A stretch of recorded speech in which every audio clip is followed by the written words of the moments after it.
kooxdii horseed ah kooxdii ugu horyaalka badneed Soomaaliya sanadihii 80-meeyadii garoonkii kubadda cagta Muqdisho Stadium kula ciyaareysay koox ka socda dalka Kenya. waxaa sawirkan ka muuqda taageerayaasha Soomaaliyeed ee ciyaaraha jecel si xoog leh u soo buuxiyay garoonka si ay u daawadaan ciyaartaasi garabna u siiyaan kooxdii horseed oo ku ciyaareysay magaca Soomaaliya. naadiga kubadda cagta horseed waxa uu ka mid ahaa naadiyadii heerka koowaad hoggaanka horyaalka dalka Soomaaliya haysay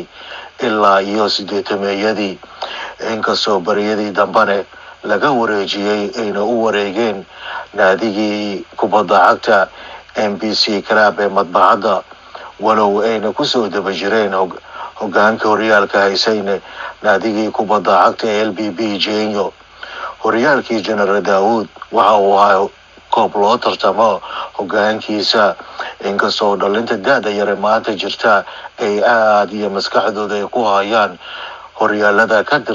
ka jira Ingiriiska iyo horyaalada dalka Talyaaniga iyo horyaalada Spain.